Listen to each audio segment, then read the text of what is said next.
7ನೇ ಶತಮಾನದಲ್ಲಿ ಇವತ್ತಿನ ಇರಾಕ್ನಲ್ಲಿ ಇರೋ ಜಾಗದಲ್ಲಿ ಒಂದು ಘಟನೆ ನಡೀತು. ಆ ಘಟನೆಯನ್ನ ನೆನಪು ಮಾಡ್ಕೊಳ್ಳೋ ಊರ್ ಹಬ್ಬ, ಜೊತೆಗೆ ಅದರಲ್ಲಿ ಹಾಡುವ ಕನ್ನಡ ರಿವಾಯತ್ ಹಾಡುಗಳು.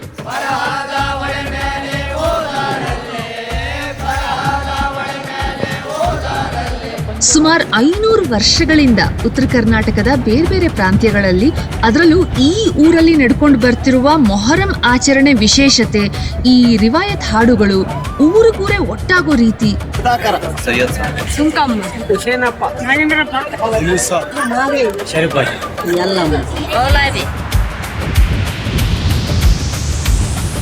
ಇದೆಲ್ಲ ತಿಳಿದಾಗ ನನಗೆ ಆಶ್ಚರ್ಯ, ಕುತೂಹಲ ಎರಡೂ ಆಯ್ತು. ಹಾಗಾಗಿ ನಾನು ಬಂದೇ ಬಿಟ್ಟೆ ಬಳ್ಳಾರಿ ಜಿಲ್ಲೆಯ ಸಿರುಗುಪ್ಪದ ಹತ್ರ ಇರುವಂತಹ ಅಗಸನೂರು ಗ್ರಾಮಕ್ಕೆ, ಇಲ್ಲಿಯ ಮೊಹರಂ ನೋಡೋದಕ್ಕೆ, ಕೇಳೋದಕ್ಕೆ, ಅನುಭವಿಸೋದಕ್ಕೆ. ನಮಸ್ತೆ, ನಾನು ವರ್ಷಾ ರಾಮಚಂದ್ರ. ಇದು 100ಕ್ಕೆ 100 ಕರ್ನಾಟಕ. ಬನ್ನಿ.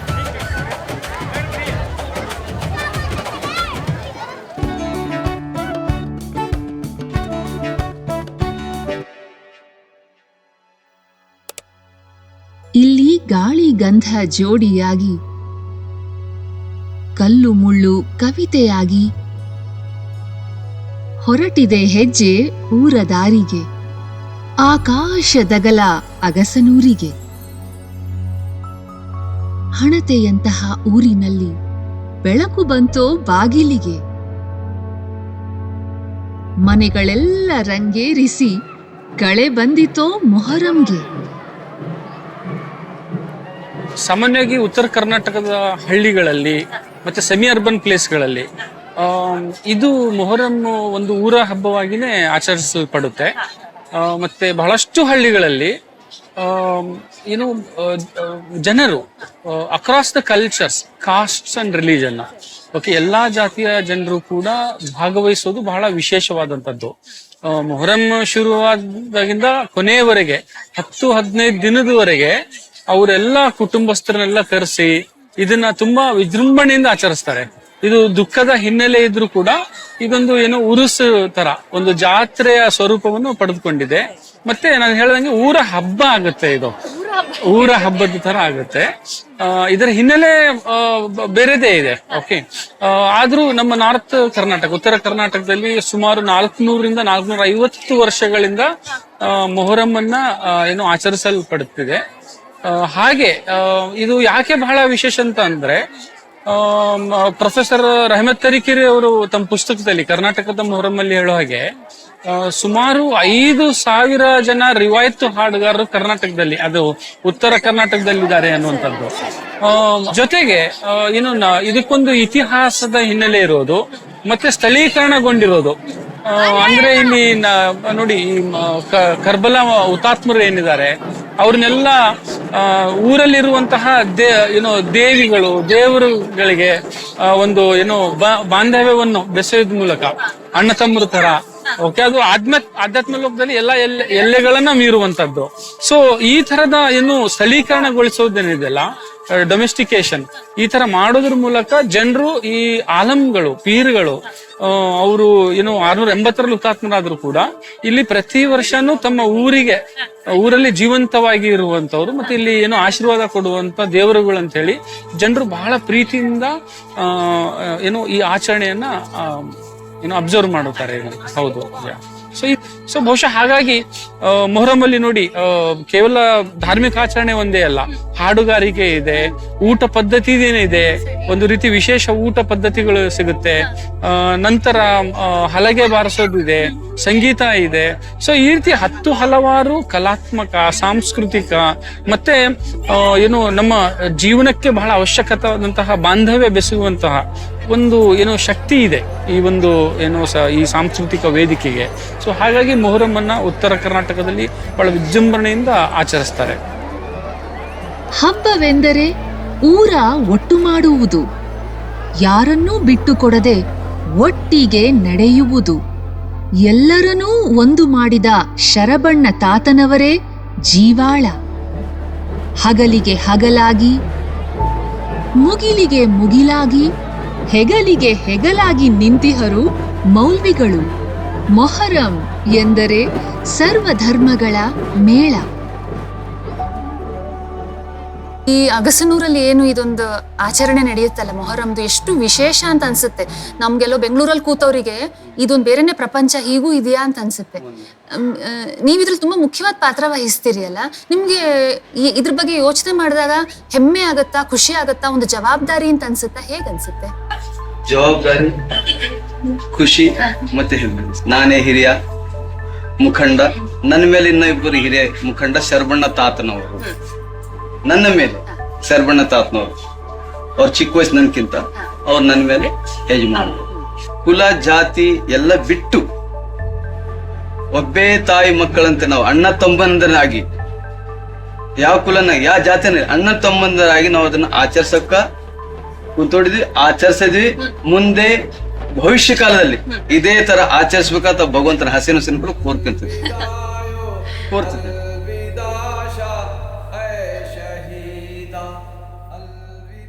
ಹಸನ್ ಅವರು ಏನು ಪೈಗಂಬರ ದೊಡ್ಡ ಮೊಮ್ಮಗ, ಮೊಹಮ್ಮದ್ ಪೈಗಂಬರ ದೊಡ್ಡ ಮೊಮ್ಮಗ ಹಸನ್. ಹಸೇನ್ ದೊಡ್ಡ ಮೊಮ್ಮಗ, ಹುಸೇನ್ ಚಿಕ್ಕ ಮೊಮ್ಮಗ. ಅಂದ್ರೆ ಬಿಬಿ ಫಾತಿಮಾ ಅವರ ಮಕ್ಕಳು ಇವರೆಲ್ಲ. ಸೊ ಅವರ ಸಂಕೇತಗಳನ್ನ ನಾಳೆ ನಮ್ಮ ಊರಲ್ಲಿ ಇವರಿಬ್ಬರು ಕೂಡ ಮುಸ್ಲಿಮ್ರು ಮತ್ತೆ ಹಿಂದೂ, ಓಕೆ, ಇಬ್ಬರು ಕೂಡ ಅವರ ಸಂಕೇತಗಳನ್ನ ತಗೊಂಡೋಗ್ತಾರೆ, ಆಲಂಗಳನ್ನ. ಮತ್ತೆ ಎಷ್ಟು ವಿಜೃಂಭಣೆಯಿಂದ ಮೆರವಣಿಗೆ ಆಗುತ್ತೆ. ದಫನ್ ಆದ ನಂತರ ಇವರು ಅಲ್ವಿದಾ ಪದವನ್ನು ಹಾಡ್ಕೊಂಡು ಬರ್ತಾರೆ ತಾತನವರು. ಅಲ್ವಿದಾ ಅದೊಂಥರ ಏನು ಏನು ಶೋಕ ಗೀತೆ. ಹೌದು, ಶೋಕ ಗೀತೆ. ಅಲ್ವಿದಾ ನಂತರ ಮತ್ತೆ ಯಾವ ರಿವಾಯತ್ ಹಾಡ. ನೀವು ಇಷ್ಟು ವರ್ಷದಿಂದ ಈ ಊರಲ್ಲಿ ಇದೀರಲ್ಲ, ನಿಮ್ಗೆ ರಿವಾಯತ್ ಪದಗಳೆಲ್ಲ ಹಾಗೆ ಬಾಯಿಗೆ ಬರುತ್ತಾ ಅಥವಾ ನೋಡ್ಕೊಂಡು ಹಾಡ್ಬೇಕಾ ನೀವು? ನಾನು ಈ ಹಾಡುಗಾರಿಕೆಯಲ್ಲಿ ಭಾಗವಹಿಸಿರ್ಲಿಲ್ಲ, ಕುಣಿತಾ ಇದ್ವಿ ನಾವು ಚಿಕ್ಕವರಿದ್ದಾಗ. ಬಟ್ ಈಗ ರಿಸರ್ಚ್ ಒಂದು ಲೆನ್ಸ್ ಇಟ್ಕೊಂಡು ಅದನ್ನ ಅನಲೈಸ್ ಮಾಡ್ತಿರ್ಬೇಕಾದ್ರೆ ನಾನು ಸ್ವಲ್ಪ ಹತ್ತಿರ ಆಗಿರುವಂತದ್ದು. ನಾನು ಕುಣಿವರ ಎದೆಯಲ್ಲಿ ನಲ್ಮೆಯ ಕಂಪನ, ಹಾಡುಗರ ದನಿಯಲ್ಲಿ ದೈವ ಚೇತನ. ಹೊರಟಿತು ಹಾಡು ಹಬ್ಬದ ಸಂಕಲನ, ಹಾಡು ಕುಣಿತದ ಸಂಚಲನ. ನಮ್ಮ ಹೆಸರು ಉಸ್ಮಾನ್ ಅಲಿ. ಸುಮಾರು ಒಂದು 30-40 ವರ್ಷದಿಂದ ನಮಗೆ ಪ್ರಾಕ್ಟೀಸ್ ಇದೆ. ನಮಗೆ ಹಿಂದೂ ಗುರುಗಳಂದ್ರೆ ಒಂದು ನಾಗರಾಳ್ ಮಹಬೂಬ್ ಸಾಬ್, ಆಮೇಲೆ ಹುಸೇನ್ ಸಾಬ್ ಅಂತೇಳಿ ಅವರಿಂದ ನಾವು ಹೋಗ್ತಿದ್ದೀವಿ. ಅವಾಗ ನಮಗೆ 10-12 ವರ್ಷ 15 ವರ್ಷ ಇರ್ಬೋದು.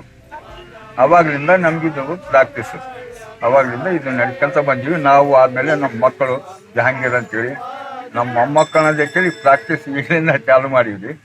ಇಷ್ಟಂತೂ ಅದ ನೋಡ್ರಿ. ಮೈಯಲ್ಲಿ ಅರಶಿನ ಗಂಧ ಕಸ್ತೂರಿ ಪುನಗಿ, ಕಾಸಿಮನ ಕೊರಳಿಗೆ ಧರಿಸುವುದಕ್ಕೆ ವೀಳ್ಯವು ತಂದು ಇಟ್ಟರು ತಬಕೆ. ನಮ್ಮದ್ರಾಗ ರಾಘು ರೆಡ್ಡಿ, ಆಮೇಲೆ ಹೆಸರೇನಪ್ಪ ನಿಂದು ಚನ್ನಬಸವ, ಆಮೇಲೆ ಶರೀಫ್ ಸಾಬು, ಆಮೇಲೆ ಜಹಾಂಗೀರು, ಆಮೇಲೆ ಸಿದ್ದರಾಮ, ಸಾದಾ ಖಾಲಿ, ಸುಮಾರು ಒಂದು 8-10 ಮಂದಿ ಅದೀವಿ ನಾವು.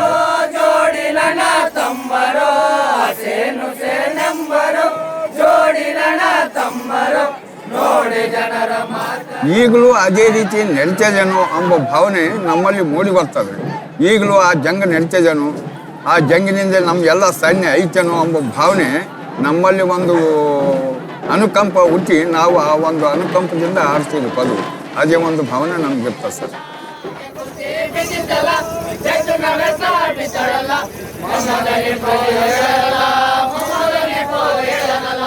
ವಂಶ ಪರಂಪರೆ ಅದು.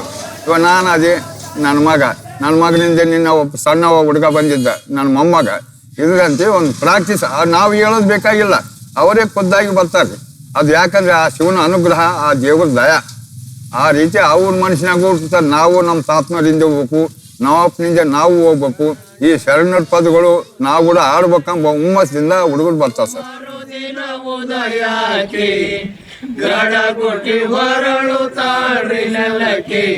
ಈ ನಮ್ಮ ಪೀಡ್ಲ ಹಬ್ಬ ಯಾವಾಗ ಗುದ್ಲಿ ಬಿತ್ತಂದ್ರೆ ಜನರ ಆಕರ್ಷಣೆ ಶಕ್ತಿ ಈ ಕೈ ಹಬ್ಬದ ಮೇಲೆ ಇರ್ತದೆ ಸರ್.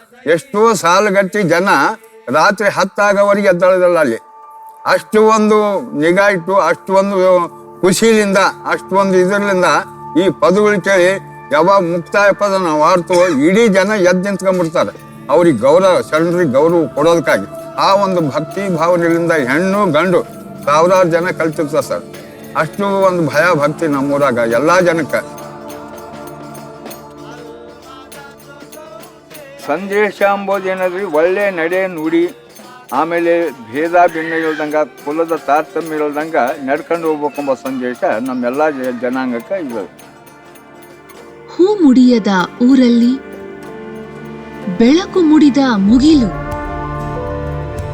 ಬರಿಗಾಲ ಬರವಣಿಗೆ, ಊರ ತುಂಬ ಮೆರವಣಿಗೆ, ಬಿಸಿಲು ಕೂಡ ಬೆಳದಿಂಗಳೇ ಈ ಹಗಲು. ಅಲಾಯಿ ಕುಣಿ ಅಂತಂದರೆ ಇದೊಂದು ಬಹಳ ಮುಖ್ಯವಾದಂತಹ ಸಂಕೇತ. ಇದು ಮೊಹರಂ ಹಬ್ಬದಲ್ಲಿ ನಮ್ಮ ಭಾಗದಲ್ಲಿ, ಉತ್ತರ ಕರ್ನಾಟಕ ಭಾಗದಲ್ಲಿ ಇರುವಂಥ ಬಹಳ ಮುಖ್ಯವಾದ ಲ್ಯಾಂಡ್ ಮಾರ್ಕ್ ಅಂತ ಹೇಳ್ಬೋದು ಅಲಾಯಿ ಕುಣಿ. ಇದನ್ನು ಏನು ಮೊಹರಂ ಮೊದಲ ದಿನ ಏನು ತೋಡ್ತಾರೆ, ಅದನ್ನೆಲ್ಲ ಒಂದು ಕುಣಿ ಮಾಡಿ ನಂತರ 7ನೇ ದಿನ, 8 ದಿನ ಮತ್ತು 9ನೇ ದಿನ ಸ್ವಲ್ಪ ಗಿಡ ಮರಗಳನ್ನ ಹಾಕಿ ಸುಡ್ತಾರೆ, ಬೂದಿ ಆಗುತ್ತೆ. ಸೊ ಏನಾಗುತ್ತೆ, ಇದು ಒಂದು ಪವಿತ್ರ ಬೂದಿ ಅನ್ನುವಂಥದ್ದು ಇಲ್ಲಿ ಹಳ್ಳಿಗರ ಒಂದು ಭಾವನೆ. ಅದು ಮನೆಯಲ್ಲಿ ಏನೇ ಕಾರ್ಯಗಳಾದರೂ ಕೂಡ ಅದು ಬೂದಿಯನ್ನು ತಗೊಂಡೋಗಿ ಮನೆಯಲ್ಲಿ ಇಡೋದು, ಮತ್ತು ಅದನ್ನು ಏನು ಹಣೆ ಮೇಲೆ ಧರಿಸೋದು, ಅದೆಲ್ಲ ಮಾಡ್ತಾರೆ. So it is one of the important symbols ಅಂಥೇಳಿ. ಮತ್ತು ಇದಕ್ಕೆ ಬೇರೆ ಬೇರೆ ಏನು ಸಂಕೇತಗಳಿದ್ದಾವೆ. ಬಟ್ ಇದು ನಮ್ಮ ಹಳ್ಳಿ ಜನರಲ್ಲಿರುವಂಥ ಒಂದು ಭಾವನೆ ಇದು. ನಂತರ ಅಲಂ ಅಂತಂದರೆ ಹುತಾತ್ಮರಾದವರ ಒಂದು ಹಸ್ತಗಳು ಅಂತ ಅರ್ಥ, ಚಿಹ್ನೆಗಳು. ಹೌದು, 680ರಲ್ಲಿ ಏನು ಕರ್ಬಲ ಯುದ್ಧದಲ್ಲಿ ಯಾರು ತೀರೋಗಿದ್ರು, ಪೈಗಂಬರ್ ಅವರ ಮೊಮ್ಮಕ್ಕಳು ಮತ್ತು ಇವರು ಹುಸೇನು ಅವರ ಸಂಗಡಿಗರು, ಅವರ ಚಿಹ್ನೆಗಳು, ಸಂಕೇತಗಳು ಅನ್ನುವಂಥದ್ದು ಅಲ್ಲಂ ಅಂದರೆ. ಅದನ್ನು ಇಲ್ಲಿ ಪೀರ್ಲ ದೇವರು ಅಂತ ಕರೀತಾರೆ, ಪೀರ್ರು ಅಂತಲೂ ಕರೀತಾರೆ. ಸೊ ಅಲ್ಲಂ ಅನ್ನೋದು ಈ ಒಂದು ಅರ್ಥವನ್ನು ಕೊಡುತ್ತೆ. ಮತ್ತು ಹಲಗೆ ಹೊಡೆಯೋದು ಅಂತಂದರೆ ಅದು ಒಂದು ನಿರ್ದಿಷ್ಟ ಸಮುದಾಯ ಏನೋ ಇದನ್ನು ಏನೋ ಒಂದು ತಲೆಮಾರುಗಳಿಂದ ಏನು ಮೊಹರಂ ಶುರುವಾದಾಗಿಂದ ಕೊನೆಯವರೆಗೆ ಏನು ಹಲಗೆಯನ್ನು ಒಂದು ನಿರ್ದಿಷ್ಟ ಒಂದು ರಾಗದಿಂದ, ತಾಳದಿಂದ. ಹಲಗೆ ಅಂತಂದ್ರೆ ತಮಟೆ ಅಂತ ನಾವು ತಮಟೆ ಅಂತ ಏನ್ ಕರಿತೀವಿ, ದೊಡ್ಡ ಚರ್ಮದ ವಾದ್ಯ ಅಲ್ವಾ? ಯಾಕೆಂದ್ರೆ ಹಲಗೆ ಅಂತಂದ್ರೆ ಬೇರೆ ಕಡೆ ಎಲ್ಲ ಹಲಗೆ ಮರದ ಹಲಗೆ ಅಂತ. ಹೌದು, ಹಲಗೆ ಅಂದ್ರೆ ಬೇರೆ ಅಂತಾರೆ. ಈ ಕಡೆ ಹಲಗೆ ಅಂತಂದ್ರೆ ತಮಟೆ, ತಪ್ಪಡಿ ಅಂತಾನು ಕರೀತಾರೆ. ನಮ್ಮ ಸ್ಥಳೀಯ ಭಾಷೆಯಲ್ಲಿ ತಪ್ಪಡಿ ಹೊಡೆಯೋದು ಅಂತ ಹೇಳಿ. ಅಗಸ್ನೂರು ಗ್ರಾಮದಲ್ಲಿ ಮಾಡುವಂತಹ ಹಲಗೆಗಳೇನಿದಾವೆ, ತಪ್ಪಡಿಗಳೇನಿದಾವೆ, ಅವು ನೈಸರ್ಗಿಕವಾದಂಥದ್ದು. ಅಂದ್ರೆ ಪ್ರಾಣಿಯ ಚರ್ಮದಿಂದನೇ ತಯಾರಿಸಿದಂಥ ತಪ್ಪಡಿಗಳು. ಕಾರಣ ಏನಂತಂದ್ರೆ ಅದಕ್ಕೆ ಒಂದು ನಿರ್ದಿಷ್ಟವಾದ ಸಾಂಪ್ರದಾಯಿಕವಾದಂತಹ ಶಬ್ದ ಬರಲಿ ಅನ್ನುವಂಥದ್ದು. ಸೊ ಅದು ತುಂಬ ಇಂಪಾಗಿ ಕೇಳಿಸುತ್ತೆ. ಮತ್ತು ದೇವರು ಮತ್ತು ಅಲ್ಲಿ ಜನರೇನಿರ್ತಾರೆ ಅವರನ್ನು ಹುರಿದುಂಬಿಸೋಕ್ಕೋಸ್ಕರ ಈ ತಪ್ಪಡಿಯ ಶಬ್ದ ಬಹಳ ಏನು ಮುಖ್ಯವಾದಂಥದ್ದು. ತಮಟೆ ಸದ್ದು ಮುಗಿಲ ಮುಟ್ಟಿ, ಕುಣಿವರ ಕಾಲು ಗಟ್ಟಿ ಮುಟ್ಟಿ, ಎಷ್ಟು ಕುಣಿದರೂ ದಣಿವು ಆಗಲಾರದು,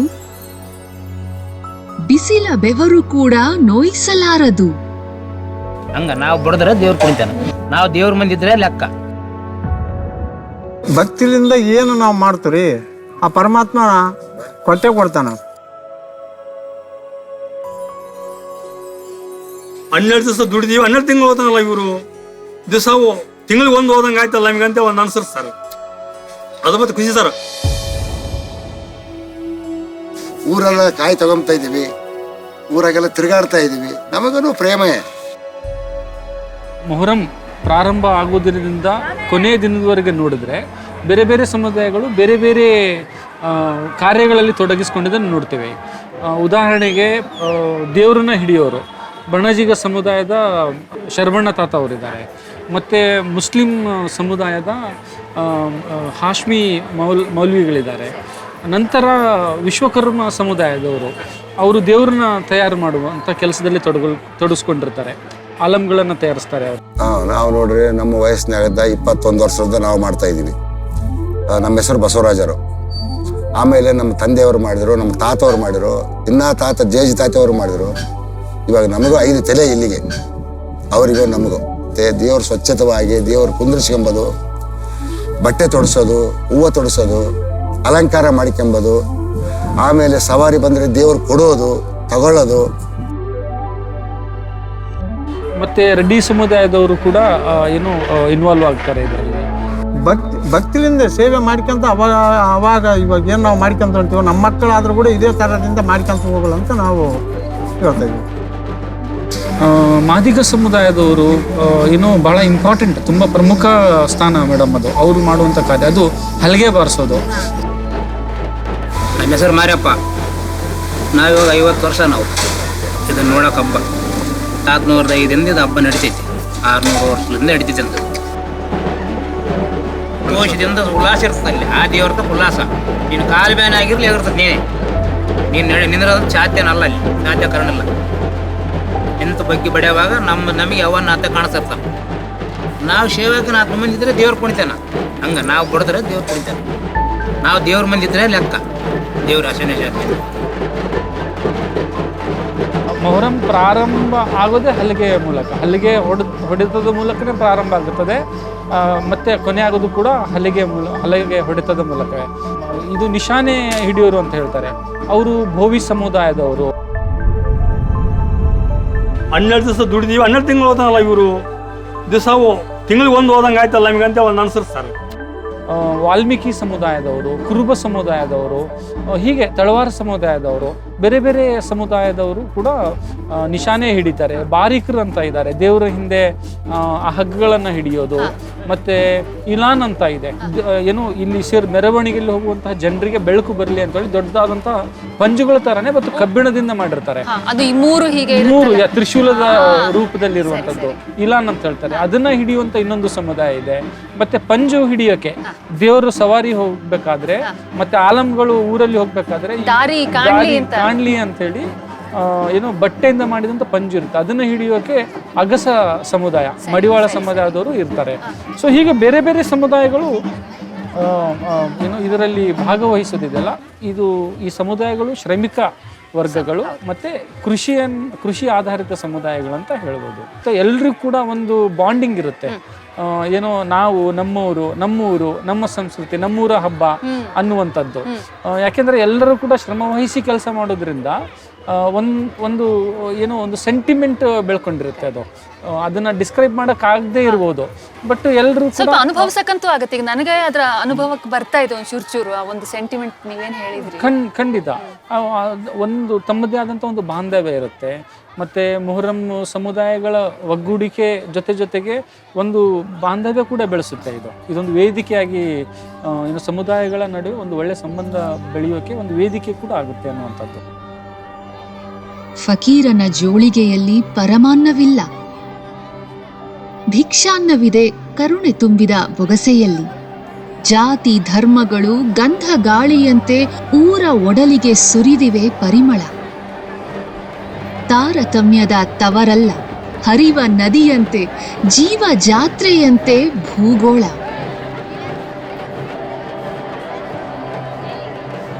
ನಾವು ಶಿಯಾ ಸಂಸ್ಕೃತಿಯನ್ನು ನೋಡಿದಾಗ ಶಿಯಾಗಳು ಈ ಚಿಹ್ನೆಗಳನ್ನು ಉಪಯೋಗಿಸ್ತಾರೆ, ಆಲಂಗಳು, ತಾಜಿಯಾಗಳನ್ನು. ಅದೇ ರೀತಿ ನಮ್ಮ ಹಿಂದೂ ಸಂಪ್ರದಾಯಗಳಲ್ಲಿ ಕೂಡ ನಾವು ದೀಡ್ ನಮಸ್ಕಾರ ಅಂತಂದ್ರೆ ಅದು ಮೊಹರಂ ಜೊತೆ ಇಂಟಿಗ್ರೇಟ್ ಆಗಿ ಹೋಗಿದೆ. ಜನರು ಸಾಮಾನ್ಯವಾಗಿ ಜಾತ್ರೆಗಳಲ್ಲಿ ಮಾಡೋದನ್ನ ನೋಡಿದ್ವಿ. ಮೊಹರಮಲ್ಲೂ ಕೂಡ ಅದೇ ಹರಕೆ ಹೊತ್ಕೊಂಡವ್ರು, ಅಂದ್ರೆ ದೇವರಲ್ಲಿ ಬೇಡ್ಕೊಳ್ತಾರೆ ತಮ್ಮ ಸಮಸ್ಯೆಗಳೇನಾದ್ರೂ ಬಗೆಹರಿದ್ರೆ ಇಷ್ಟು ವರ್ಷ ತಮ್ಮ ಮನೆಯಿಂದ ಅಲವಿ ಕುಣಿಯವರೆಗೆ ಈ ತರ ದೀಡ್ ನಮಸ್ಕಾರ ಹಾಕೊಂತ ನಾವು ಬರ್ತೇವೆ ಅನ್ನುವಂಥದ್ದು. ಸೊ ಜಾತ್ರೆಗಳಲ್ಲಿ ಇದ್ದಂತಹ ಸಂಸ್ಕೃತಿ ಮೊಹರಮಲ್ಲೂ ಕೂಡ ಕಾಣುತ್ತೆ. ಸೊ ಅದೊಂದು ಹಿಂದೂ ಸಂಪ್ರದಾಯ ಖಂಡಿತವಾಗಿಯೂ. ಬಟ್ ಮೊಹರಮಲ್ಲೂ ಕೂಡ ಅದೇ ಸಂಪ್ರದಾಯ ಇಂಟಿಗ್ರೇಟ್ ಆಗಿದೆಯಲ್ಲ. ಸೊ ಹಾಗಾಗಿ ಇದು ಕ್ರಾಸ್ ಕಲ್ಚರಲ್ ಒಂದು ಫಿನಾಮಿನಾ ಕ್ರಿಯೇಟ್ ಮಾಡುತ್ತೆ. ಜೊತೆಗೆ ನಾವು ರಿವಾಯತ್ತುಗಳಲ್ಲೂ ಕೂಡ ಶಿವ ಶರಣ ಅನ್ನುವಂಥ ಪದಗಳನ್ನು ಪದೇ ಕೇಳಿಸ್ಕೊಳ್ತೀವಿ. ಒಂದು ದಿನ ಮದೀನದೊಳಗೆ ಬಿಬಿ ಫಾತಿಮಾ ಸತ್ಯದಿಂದ ಮಾಡ್ತಿದ್ಲು ಶಿವನ ಧ್ಯಾನ ಅಂತ ಹೇಳಿ. ಸೊ ಬಿಬಿ ಫಾತಿಮಾ ಮದೀನದಲ್ಲಿ ನಮಾಜ್ ಮಾಡ್ತಾ ಇದ್ಲು. ಬಟ್ ಅದನ್ನ ನಮ್ಮ ಜನಸಾಮಾನ್ಯರು ಶಿವ ಅಂದ್ರೆ ಅಲ್ಲ, ಅವರು ಈ ಎಲ್ಲೆಗಳನ್ನ ಮೀರಿ ಒಂದು ಭಾವನಾತ್ಮಕ ಸಂಬಂಧವನ್ನ ಬೆಳೆಸುವಂತಹ ಪ್ರಯತ್ನ ಮಾಡ್ತಾರೆ. ಇಲ್ಲಿ ಶಿವ ಅಂದ್ರೆ ನಾವು ಬೌಂಡ್ರಿ ಹಾಕೊಂಡು ಇದೇ ರೂಪ ಅಂತ ಏನಿಲ್ಲ, ಭಾವನಾತ್ಮಕವಾಗಿ ಎಲ್ಲರೂ ಒಂದೇ ಅನ್ನುವಂಥದ್ದು. ಯಾರ್ದು ಇವರು ರಚನಾಕಾರರು ರಿವಾಯತ್ ರಚನೆಗಳಲ್ಲಿ ಕೂಡ ನಾವು ಶಿವ, ಕೈಲಾಸ, ಶರಣ ಇವುಗಳೆಲ್ಲ ಮತ್ತೆ ಬಿಬಿ ಫಾತಿಮಾ, ಇಮಾಮ್ ಖಾಸಿಮ್, ಇವರೆಲ್ಲ ಏನು ಈ ಪದ ಬಳಕೆ ಕೂಡ ಕ್ರಾಸ್ ಕಲ್ಚರಲ್ ಫಿನಾಮಿನ ಎತ್ತಿ ತೋರಿಸುತ್ತೆ. ಪದೇ ಪದೇ ಏನು ಪ್ರೂಫ್ ಮಾಡುವಂಥದ್ದು. ಇದು ನೀವು ಹೇಳಿದ್ರಲ್ವಾ, ಅಂತರ್ ಸಂಸ್ಕೃತಿಯ ಒಂದು ಫಿನಾಮಿನನ ಈ ಮೂಲಕ ನಾವು ರಿಚುವಲ್ಸ್ಗಳ ಮೂಲಕ ಮತ್ತೆ ರಿವಾಯತ್ ಹಾಡು ಪದ್ಧತಿ, ಹಾಡುಗಾರಿಕೆ ಮೂಲಕ, ನಾವು ಚಿಹ್ನೆಗಳ ಮೂಲಕ ಕೂಡ ನಾವು ಅರ್ಥ ಮಾಡ್ಕೊಳ್ಬಹುದು. ಕಲ್ಮಾ ಫಾತಿಯಾಗಳಿಗೆ ಮೌನವಾದ ದೇವರು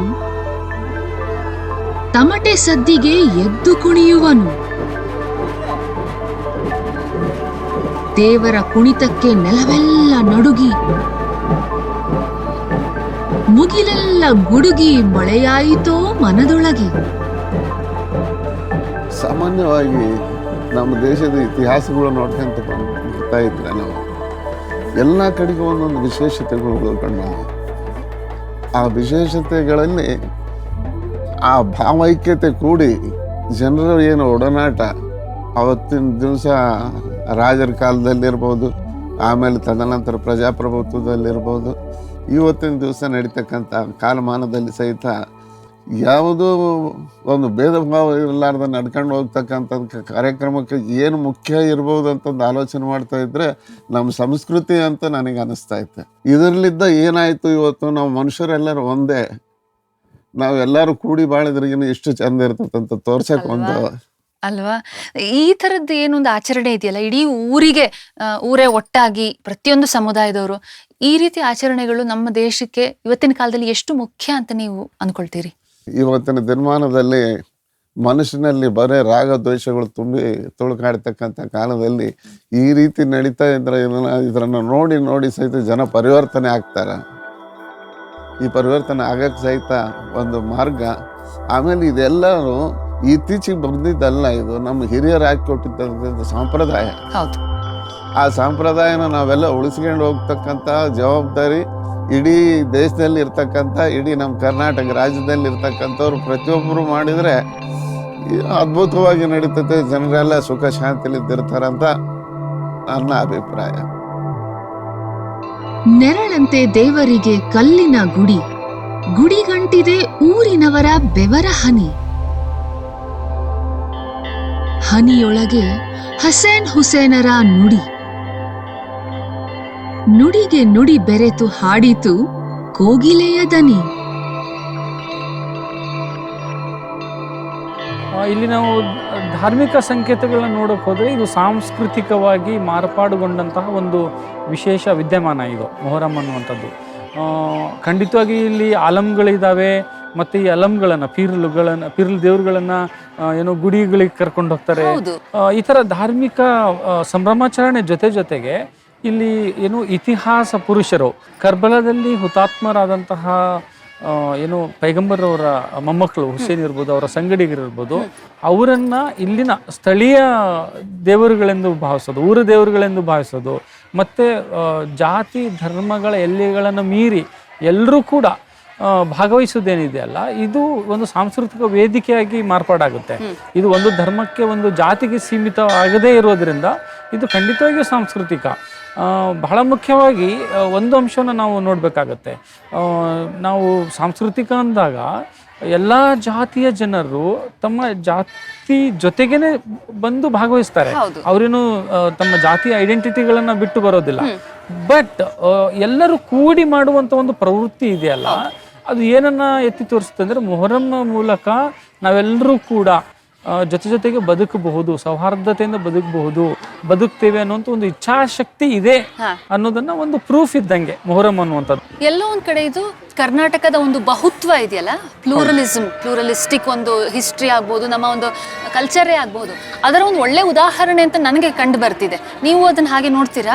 ಖಂಡಿತವಾಗಿಯೂ ನಮ್ಮ ಕರ್ನಾಟಕದ ಬಹುತ್ವ ಸಂಸ್ಕೃತಿ ಒಂದು ಗುಣ ಏನಿದೆ, ವಿದ್ಯಮಾನ ಏನಿದೆ, ಮೊಹರಂ ಕೂಡ ಅದಕ್ಕೆ ಏನು ಒಂದು ಸಪೋರ್ಟ್ ಆಗಿ ನಿಲ್ಲುವಂಥದ್ದು. ಬಟ್ ಇಲ್ಲಿ ಮೊಹರಂ ಆಲಂಗಳು ಸೆಂಟರ್ ಆಫ್ ಮೆಮೊರೈಸೇಷನ್. ಓಕೆ, ಜೊತೆಗೆ ಎಲ್ಲಾ ಸಮುದಾಯಗಳು ಬರುವುದೇನಿದೆಯಲ್ಲ, ಎಲ್ಲ ಸಮುದಾಯಗಳು ಒಂದು ದೇವರನ್ನ ಏನು ಆಚರಿಸೋದೇನಿದೆಯಲ್ಲ, ಓಕೆ, ಆ ಸಮುದಾಯಗಳ ಐಡೆಂಟಿಟಿ ಜೊತೆಗೆ ಬಂದು ಆಚರಿಸೋದು. ಹೌದು. ಮತ್ತೆ ಈ ದೇವರುಗಳನ್ನ, ಇದು ಮುಸ್ಲಿಂ ದೇವರು ಅಂತ ಹೇಳ್ಬೋದು, ಏನೇ ಇರ್ಬೋದು, ಆ ಭೇದ ಭಾವ ಇಲ್ಲದೇನೆ ಇವೆಲ್ಲ ಊರ ದೇವರುಗಳು, ಇವು ಎಲ್ಲ ಊರ ದೇವರುಗಳೆಂದು ಏನೋ ನೋಡುವಂಥದ್ದೇನಿದೆ. ಹಾಗಾಗಿ ಇದು ಬಹುತ್ವದಲ್ಲಿ ಬಹುತ್ವ ಅಂತ ಹೇಳ್ಬೋದು. ಅದಕ್ಕೆ ನೋಡಿ, ಪ್ರತಿಯೊಂದು ನೀವು ಫಂಕ್ಷನಲ್ ಸ್ಟ್ರಕ್ಚರ್ ಆಫ್ ಮೊಹರಂ ನೋಡಿ, ಇಲ್ಲಿ ಬೇರೆ ಬೇರೆ ಸಮುದಾಯಗಳು ಹಲವಾರು ಕಾರ್ಯಗಳಲ್ಲಿ ತೊಡಗಿಸ್ಕೊಂಡಿರುವಂಥದ್ದು.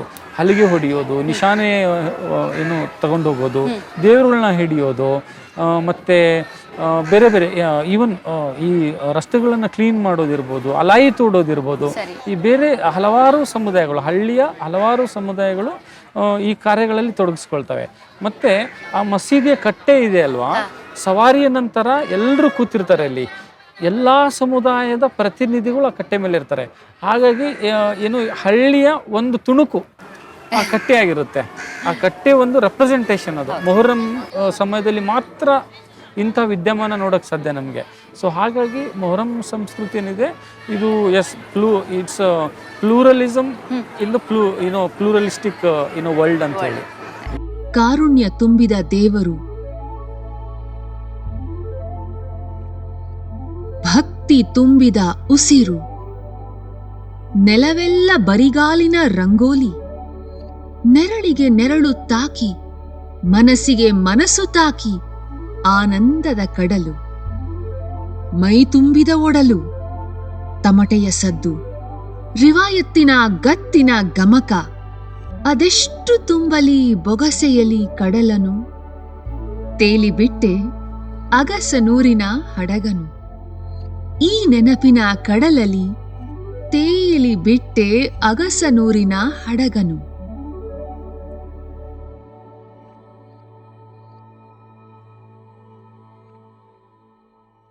ಹಬ್ಬ, ಎಂಥ ಹಬ್ಬ! ಈ ಅಗಸ್ನೂರಿಗೆ ನಾನು ಬಂದಾಗ ಇಲ್ಲಿ ಏನ್ ಹುಡ್ಕೊಂಡ್ ಬಂದ್ ಸರಿಯಾಗಿ ಗೊತ್ತಿಲ್ಲ. ಆದ್ರೆ ಇಲ್ಲಿ ನನಗೆ ಕಂಡಿದ್ದು ಸಾಮರಸ್ಯ, ನಂಬಿಕೆ, ಭಕ್ತಿ, ಆದ್ರೆ ಎಲ್ಲಕ್ಕಿಂತ ಹೆಚ್ಚಾಗಿ ಮನುಷ್ಯರು, ಮನುಷ್ಯತ್ವ. ನೋಡಿದ್ ಒಬ್ಬೊಬ್ರಿಗೂ ಬೇರೆ ಬೇರೆ ಆಲೋಚನೆಗಳು, ನೆನಪುಗಳು, ಕಥೆಗಳು ಎಲ್ಲ ಹೊಳೆದಿರಬಹುದು. ಎಲ್ಲಾನು ಕಮೆಂಟ್ಸ್ ನಲ್ಲಿ ಹಂಚ್ಕೊಳ್ಳಿ. ಹಾಗೆ ಮಂಟೆಸ್ವಾಮಿ ಮಹಾಕಾವ್ಯದಿಂದ ಹಿಡಿದು ಬೆಂಗಳೂರಿನ ಸುಬ್ಬಮ್ಮನ ಅಂಗಡಿ ತನಕ ನಾನಾ ಸಂಚಿಕೆಗಳನ್ನ ನೀವು 100ಕ್ಕೆ 100 ಕರ್ನಾಟಕದ ಯೂಟ್ಯೂಬ್ ಚಾನೆಲ್ ನಲ್ಲಿ ನೋಡಬಹುದು. ನೋಡಿ, ಸಬ್ಸ್ಕ್ರೈಬ್ ಸಹ ಮಾಡಿ. ನಮಸ್ಕಾರ.